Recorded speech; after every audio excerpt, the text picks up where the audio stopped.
I'm Edie Lush, Executive Editor at Hub Culture here at Davos 2023, and really pleased to be here with Asheesh Advani, President and CEO, JA Worldwide. Thanks for coming by. It's a pleasure to be here. So let me ask you the big question. Collaboration in a fragmented world. Education surely has to be a part of that, and I know that you care deeply about it. But when I say those words, what does that make you think of? Well, when I think about the future, I think young people are graduating from high school, universities, and they have to be ready for what the world will bring them. And we know that they're going to have at least 7 careers and at least 20 jobs, given the rate of change. So is the education system in all parts of the world preparing young people for the future? Are they getting the skill set and mindset that they need? So that's why I'm here. I'm here to advocate for at least our point of view on that, but also learn from others. So I'm imagining that the answer to that question is the world ready, is potentially not everywhere in terms of building skills, building mindset. Give me a sense of what that looks like, what good actually does look like. What kind of system do we need that will prepare our young people and, in fact, anyone, however old you are, for the world that is developing?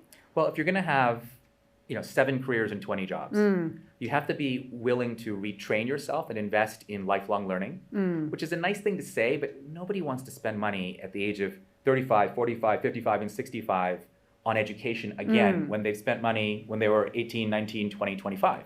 So that mindset of investing in yourself has to change, but also what we actually teach in school has to not just be about skill set, but also about mindset. So social and emotional learning, getting young people connected to jobs and careers so they can see the value of what they're learning, and meeting role models so they can not be limited by just what their parents do, but they can think about jobs they didn't even know existed that give them the opportunity to learn new things.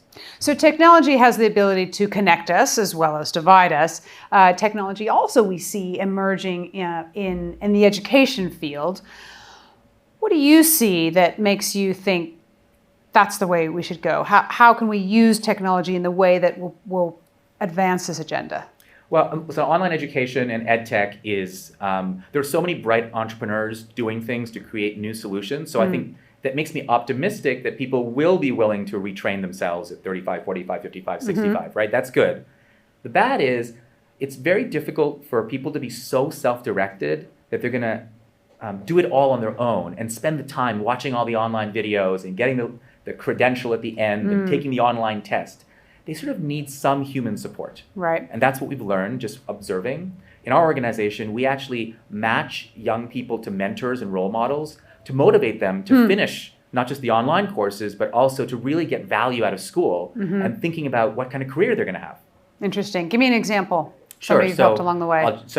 As a personal example, I was judging a business school competition for kids, a business competition, entrepreneurship competition for kids in the Middle East.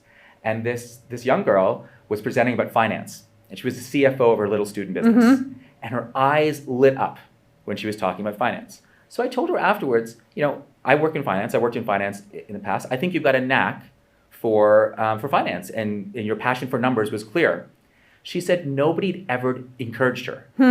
So she actually switched, she said in her email to me, to study business. Wow. And then she ended up graduating 4 years later and getting a job in business. And I thought, just, spending a little bit of time to encourage a young person to pursue something that you feel they've got a natural knack for can change a career trajectory. And that's just one comment. I can tell you story after story of immersive experiences where kids have a role model and they actually sort of discover an industry they didn't know existed. Right. So, yeah. All right. So there's a lot we can still be helpful for, and it's good to see that the humans still have a role in this. They do. All right, Asheesh, thanks very much for stopping by the Hub Culture studio, and I'm Edie Lush. Thank you.